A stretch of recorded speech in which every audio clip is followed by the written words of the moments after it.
GFIEMS TV.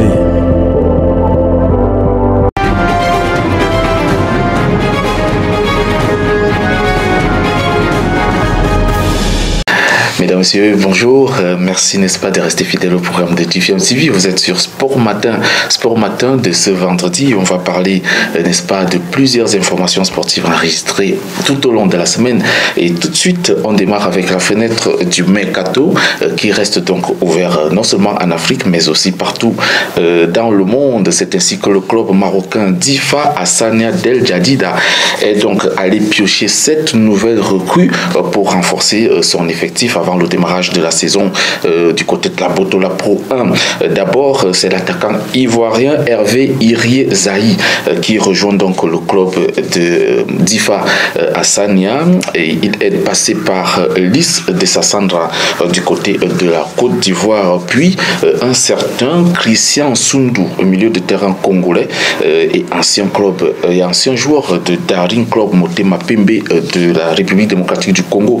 Le nom d'Abderrahim Abrikel est aussi cité en attaque, tout comme en attaque pour renforcer l'attaque de cette équipe de Jadida, tout comme Omar Anoudi qui rejoint également les rangs du club El Jadida Hassania El Jadida Difa. Des joueurs donc comme le défenseur tunisien Bahé Eddine Al-Mustafa sont aussi annoncés de ce côté-là, sans oublier le milieu de terrain tunisien toujours, Younes Oulateziane, qui rejoint également l'effectif, tout comme le gardien de but Ahmed Marouane Bessak. Il est aussi d'origine tunisienne. Ce sont donc là, n'est-ce pas, les 7 nouvelles arrivées de Difa El Jadida, le club marocain de première division. Restons au Maroc. On va parler cette fois-ci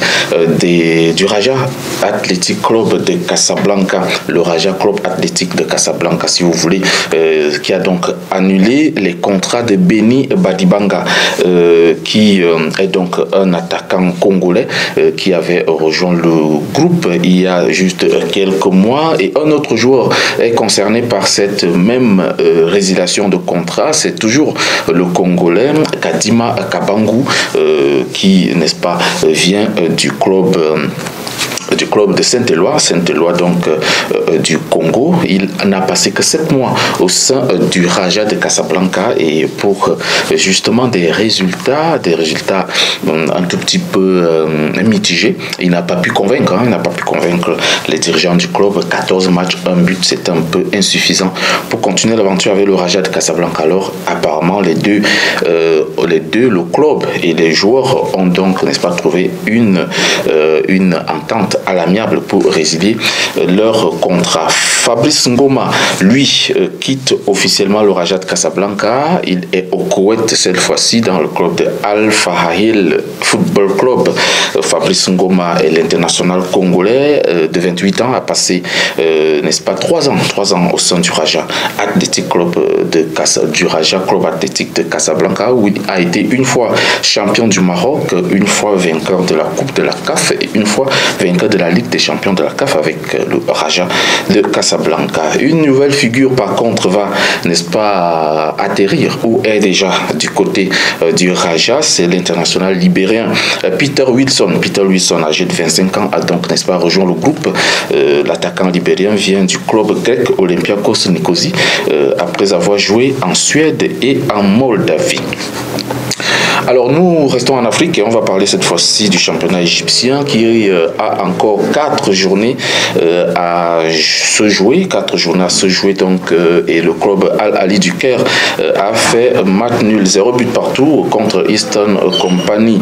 Il faut pour le géant égyptien batailler dur pour la 2e place occupée par Pyramide qui compte 65 points, puisque le Zamalek, leader avec 72 points, a déjà pris une bonne avance. Notons que Al Ali du Caire, champion à titre, est 3e avec 63 points, et en 4 journées de la fin, n'est-ce pas, tout semble, n'est-ce pas, être plié pour aller chercher le titre. Mais il faut espérer décrocher la 2e place qui est donc qualificative directement pour la Ligue des Champions. On va parler de la première ligue de Tanzanie de football qui a donc débuté avec la première journée qui s'est jouée cette semaine. Les belles entrées en liste, on va noter les belles entrées en liste de tous les favoris, notamment Young African Sport, champion en titre, qui est allé battre Tanzania Police 2-1 sur ses propres installations, avec le premier match du Burkinabé Stéphane Aziz qui, du côté de Simba Sport Club, Simba Sport a largement dominé à domicile Getagold 3-0. Ce n'était pas une surprise d'ailleurs de ce côté-là. Et puis, le troisième meilleur club tanzanien, Azam Football Club, a logiquement battu à domicile Kagera Sugar FC sur le score de 2-1. C'était à l'occasion de la première journée de la première ligue tanzanienne de football. On va parler du football féminin avec la Coupe du Monde féminine U20 de football qui s'était donc rendue à sa troisième journée des phases de poule, et on va évoquer le mauvais résultat du Ghana. Le Ghana a été battu par les Pays-Bas 4-1 et termine ainsi avec 0 points au comptoir, éliminé au premier tour. Par contre, les Super Falcons du Nigeria U20 ont largement battu le Canada 3-1. L'équipe nigériane termine donc très bien son parcours en phase de poule, 9 points sur 9, en attendant de croiser en quart de finale les Pays-Bas qui ont battu en phase de poule le Ghana 4-1. Espérons qu'une vengeance pour africaine aura lieu ce week-end pour ces quarts de finale. Au classement des buteurs dans cette compétition, on note que la Nigériane Esther Oyenezide est donc âgée de 19 ans. Elle est deuxième meilleure buteuse avec 3 réalisations derrière l'Espagnol Ima Gabarro du FC Séville. On va pratiquement terminer avec les championnats européens qui refont donc surface ce week-end, et on va se régaler avec quelques affiches. D'abord, demain samedi, la première ligue aura pour affiche Tottenham qui reçoit donc Wolverhampton. De l'autre côté, on va aussi vivre une rencontre assez importante entre Bournemouth qui reçoit Arsenal qui aura donc pour ambition d'aller décocher le 3/3 donc dans cette compétition après les 2 premiers matchs gagnés. Et du côté de la Liga en Espagne, c'est la deuxième journée qui se jouera donc samedi. C'est Vigo reçoit le Real Madrid qui a fait une très belle entrée grâce à sa victoire 2-1 face à Real Sociedad, à Real Valladolid. Et puis, on va évoquer cette rencontre entre Marseille et Nantes. Ce sera en Ligue 1. Les Nantais se déplacent donc du côté de Marseille. Du côté de la Série A, Torino reçoit la Lazio de Rome pour la deuxième journée de la Série A.